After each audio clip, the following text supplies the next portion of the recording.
बिस्मिल्लाहिर्रहमानिर्रहीम। आज का हमारा topic practical point of view से बहुत अहम है। लेक्चर के एंड पे एक लीगल मैक्सिम प्रिंसिपल और चंद अशार होंगे और आप समझें कि हम आपके लिए ये लेक्चर किसी तरह से मुफीद है तो काइंडली सब्सक्राइब ज़रूर कर दिया करें ताकि आप तक हर लेक्चर आता रहे। आज हम डिस्कस करेंगे सेक्शन 174 पीपीसी, जिसका लुबे लुबाब पहले अर्ज कर दूं कि सम्मन नोटिस करवाई हुक्म की तामील में मनादी प्रोक्लेमेशन तामील के बाद हाजिर ना होना जानबूझ के, तो ये जुर्म बनता है सेक्शन 174 पीपीसी के तहत, जो काबिल सजा है।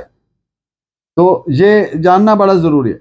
हाँ, सम्मन नोटिस या हुक्म उसने जारी किया हो जो जारी करने का इख्तियार रखता हो कानूनन।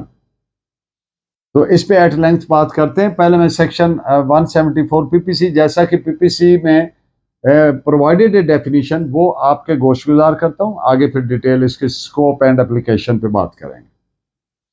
Whoever being legally bound to attend in person or by an agent at a certain place and time in obedience to summons, notice, order or proceeding from any public servant legally competent as such public servant to issue the same, intentionally omits to attend at that place or time or departs from the place where he is bound to attend before the time at which it is lawful for him to depart, shall be punished with simple imprisonment for a term which may extend to 1 month or with fine or with both. Fine जो है वो 1500 रुपए तक हो सकता है। Or if the summons, notice, order or proclamation is to attend in person or by agent in a court of justice with simple imprisonment for a term which may extend to 6 months or with fine जो कि 3000 तक हो सकता है या दोनों। यानी जो कोई कानूनन पाबंद है कि असालतन या वकालतन किसी जगह और टाइम पर हाजिर होने का, किसी समन, नोटिस, हुक्म या कार्रवाई की तामील में उस जो किसी पब्लिक सर्वेंट ने जारी किया हो, जो जारी करने का कानूनन मजाज हो, इख्तियार रखता हो। कॉम्पिटेंट वर्ड यूज हुआ है, यानी साहिब इख्तियार। इरादतन उस जगह और टाइम पर हाजिर नहीं होता या उस जगह से चला जाता है जहां पर हाजिर रहने का पाबंद है जब तक कि कानूनन वहां से जा सकता हो, उसे 1 माह सिंपल इम्प्रिजनमेंट, सादा कैद, एक होती है कैद बा मुशक्कत जिसको रिगरस इम्प्रिजनमेंट कहते हैं, उसके और दूसरी होती है जिसमें मुशक्कत कैदी से नहीं ली जाती, उसको कहते हैं सिंपल इम्प्रिजनमेंट। तो 1 माह तक उसको एसआई होगी, सिंपल इम्प्रिजनमेंट, या 1500 रुपए तक जुर्माना, या दोनों की भी सजा दी जा सकती है। और अगर समन, नोटिस, हुक्म या मनादी प्रोक्लेमेशन, वो जो मनादी नहीं करते कि ढोल बजा के गांव में सबको बताएं या मस्जिद के जरिए ऐलानात करें या टीवी पे आजकल मॉडर्न डिवाइसेस हैं, इलेक्ट्रॉनिक जो आईटी प्रिवेलिंग है, जो भी सोर्सेज हैं उनको इस्तेमाल करके जिससे सब लोगों को बता दिया जाता है, उसको कहते हैं मनादी प्रोक्लेमेशन। हाजिर होने के लिए किसी शख्स के असालतन या वकालतन, himself or through an agent, किसी अदालत का है। अब पहले अगर पब्लिक सर्वेंट का है और हाजिर होने का पाबंद है तो नहीं हुआ तो 1 माह कैद, लेकिन अगर वो अदालत का है तो फिर 6 माह कैद होगी और जुर्माना भी 3000 तक हो सकता है या दोनों की भी सजा दी जा सकती है। इस सेक्शन 174 के साथ 2 इलस्ट्रेशंस प्रोवाइडेड है। आप जानते हैं कि जो इलस्ट्रेशन होती है it is always provided by the legislature, कानून बनाने वालों ने ये साथ प्रोवाइड की। क्यों? इसलिए कि जहां पर ये डाउट पैदा हो कि इसको मिस इंटरप्रेट ना किया जाए, गलत पैरामीटर में इसकी ताबीर तशरीह ना कर दी जाए, तो वहां पर खुद ही लेजिस्लेचर, कानून बनाने वाले, उसकी एक इलस्ट्रेशन या एक से ज्यादा इलस्ट्रेशन प्रोवाइड करते हैं। उसका मकसद ये होता है कि विद इन दीज पैरामीटर्स, इस तरीके से इसको समझा जाना, ताबीर किया जाना, इस तरीके से इसको तशरीह ताबीर होनी है। अब इलस्ट्रेशन ए है, ए कानूनन पाबंद है सिंध हाई कोर्ट में हाजिर होने का अदालत के जारी करदा समन की रोशनी में, तामील में। ए जानबूझ के हाजिर नहीं होता, तो ए ने इर्तिकाब जुर्म 174 पीपीसी का किया, जुर्म हो गया, ए को सजा मिलेगी। अब दूसरी इलस्ट्रेशन, ए कानूनन पाबंद है जिला जज की अदालत में हाजिर होने का बतौर प्रोसिक्यूशन विटनेस, मुद्दई फरीक के गवाह की सूरत में जारी शुदा अदालती समन की तामील में। ए जानबूझकर हाजिर नहीं होता, तो ए ने इर्तिकाब जुर्म 174 पीपीसी किया। 174 सेक्शन किसी भी ऐसे शख्स को जो कानूनन पाबंद है किसी समन, नोटिस, कार्रवाई, प्रोसीडिंग या किसी आर्डर, जो पब्लिक सर्वेंट ने, सरकारी एहलकार ने, आप जानते हैं अदालत, जज भी पब्लिक सर्वेंट की डेफिनेशन में आता है, तो पाबंद है एक शख्स उसकी तामील करते हुए हाजिर होने का और वो नहीं होता, तो सेक्शन 174 उसे सजा देती है। 174 सेक्शन का जुर्म कॉन्स्टिट्यूट हो जाता है। इस पे आप एक जजमेंट नोट फरमाएं, AIR 1926 इलाहाबाद पेज 474। अब यहां पर एक बात बड़ी अहम है, जो एक फ्रीक्वेंट फिनोमेना है, अक्सर प्रैक्टिसिंग लॉयर्स इसको फेस करते हैं। अब एक ही वक्त में कोई एक्ट और ओमिशन, कोई फेल या तर्के फेल, जनरल लॉ में भी जुर्म बनता है। जनरल लॉ कौन सा है? Pakistan penal code. और कोई स्पेशल लॉ उसके मुताबिक भी वही एक्ट और ओमिशन जो वो जुर्म बनता है। तो जुर्म आप जानते हैं ऑफेंस के, एनी एक्ट और omission prohibited by law is an offence. अब एक ऐसा एक्ट है जो स्पेशल लॉ में भी जुर्म बन रहा है और जनरल लॉ में भी, तो सवाल ये पैदा होता है कि किस कानून के तहत प्रोसीडिंग होगी।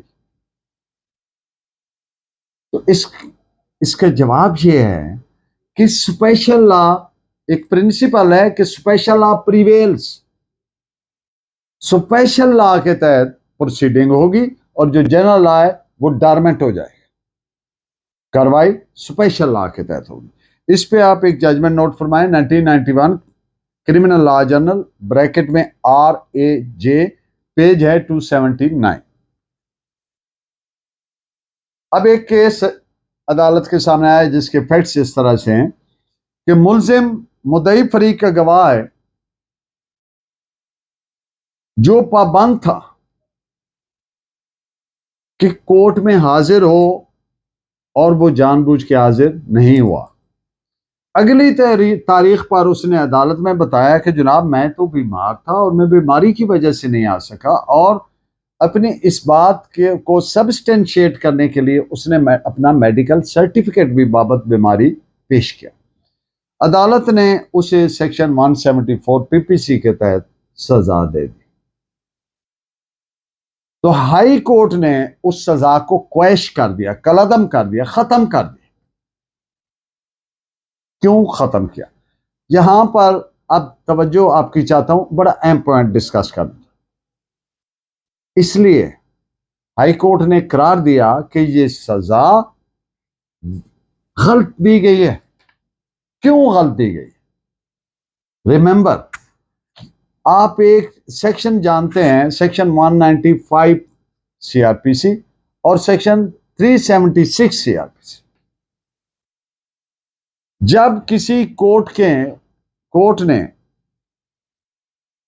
कोई प्रिलिमिनरी इंक्वायरी की या इसके बगैर इस नतीजे पे पहुंची कि इस शख्स ने कोर्ट में ये इर्तिकाबी जुर्म किया, मिसाल के तौर पर जैसा कि वो बताया कि गवाह ने हाजिर होना था, नहीं हुआ, तो ये जुर्म हो गया 174 का।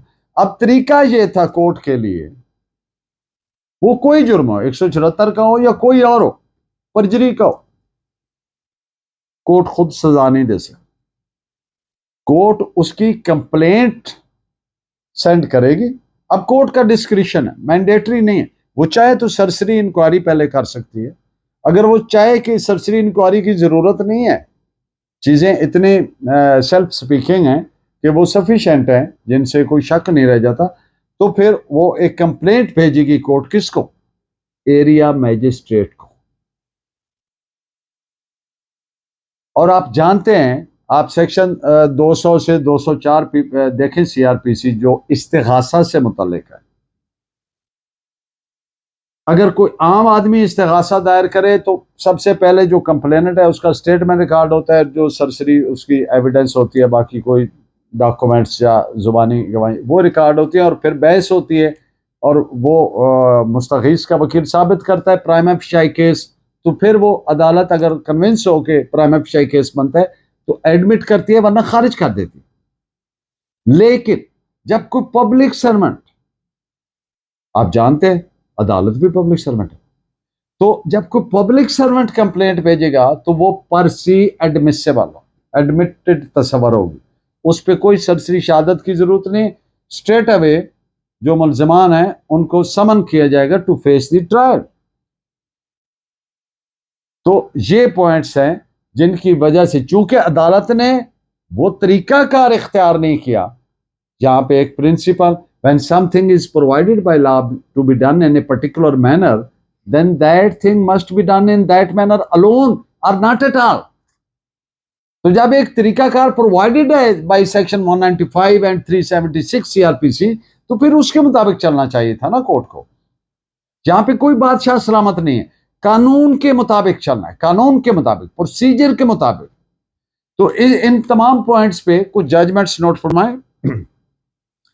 1991 MLD 1759, 1999 MLD 2023, PLD 1986 कराची, इसका मैं पेज भूल गया हूं, आप देख लीजिएगा। 1984 Pakistan criminal law journal 772, PLD 1971 supreme court, page 124। अब एक और केस के फैक्ट्स आपके सामने रखता हूं, बड़ा अहम है। आप जानते हैं जब किसी आदमी के खिलाफ इंक्वायरी के चाहिए, उससे कोई पूछ-गुछ करनी, उसके खिलाफ कोई एलिगेशन है, कोई दरखास्त है, और police officer of the area, उसको वो मतलूब है कि उसको वो इंटेरोगेट करे, तो आप जानते हैं कि सेक्शन 161 के तहत, 161 CRPC के तहत पुलिस ऑफिसर को इख्तियार है कि वो तलब कर सकता है किसी भी शख्स को जिससे इंटेरोगेशन रिक्वायर्ड है। और अगर कोई शख्स हाजिर नहीं होता पुलिस के उस तलबी पे, तो वो इर्तिकाबी जुर्म 174 करता है। ये खास तौर पर जो पुलिस ऑफिसर मेरा लेक्चर सुन रहे हैं, वो उनको पता होना चाहिए इस चीज का कि अगर उनका तलबीदा जो नोटिस है सेक्शन 161 का, उसकी तामील में एक शख्स हाजिर नहीं होता, तो वो जुर्म कर रहा है सेक्शन 174 का, PPC का। और दूसरी बात, आप जानते हैं, अब ये सेक्शन 161 की बात, सेक्शन 160 के तहत पुलिस ऑफिसर के नोटिस करने पर एक कदगन है। वो क्या है? वो सिर्फ पुलिस ऑफिसर सिर्फ तब तलब कर सकता है जब वो अपने थाने में है, अपने थाने की हदूद से बाहर वो किसी को तलब नहीं कर सकता, करेगा तो इलीगल करेगा। इन पॉइंट्स पे भी आप जजमेंट नोट फरमाएं। 1897 bracket 1 Calcutta .WN 154 and 1975 criminal law journal page 620। आज का प्रिंसिपल है laws of the land are written on the sleeves of the gowns judges wear। मतलब कि जो मुल्की कवानीन है वो अदालत में जो जज साहबान गाउन पहनते हैं उनके स्लीव्स पर लिखी हुई है। मतलब जज is suppose to know the laws of the land. जज can not come out to say कि जी मुझे तो वकील ने ये कानून सही नहीं बताया, असिस्ट प्रॉपर नहीं। वकील का काम सिर्फ असिस्टेंस है। जज is suppose to know all the laws of the land. इस पे वो अपनी जिम्मेदारी से किसी तौर से किसी प्ली पे पहलू तय नहीं कर सकता। उसकी जिम्मेदारी है to know the laws of the land. इन पॉइंट्स पे आप जजमेंट्स भी नोट फरमाएं। PLD 2003, supreme court 102, 2000 YLR 6004 and NLR 2001 criminal 364। और चंद अशार फैज अहमद फैज के अशार हैं। मॉन्टगोमरी जेल में थे जब ये उन्होंने फरमाया, कब याद में तेरा साथ नहीं, कब हाथ में तेरा हाथ नहीं, कब याद में तेरा साथ नहीं, कब हाथ में तेरा हाथ नहीं, सद शुक्र के अपनी रातों में अब हिजर की कोई रात नहीं। और बड़ा खूबसूरत शेर, जिस धज से कोई मक्तल को गया, जिस धज से कोई मक्तल को गया वो शान सलामत रहती है। ये जान तो आनी जानी है, इस जान की कोई बात नहीं। गरबाजी इश्क की बाजी है, जो चाहो लगा दो डर कैसा। गरबाजी इश्क की बाजी है, जो चाहो लगा दो डर कैसा। गर जीत गए तो क्या कहना, हारे भी तो बाजी मात नहीं। आपका बहुत शुक्रिया। Please keep continuing me by guiding by your valuable comments. Allah ने के बाद।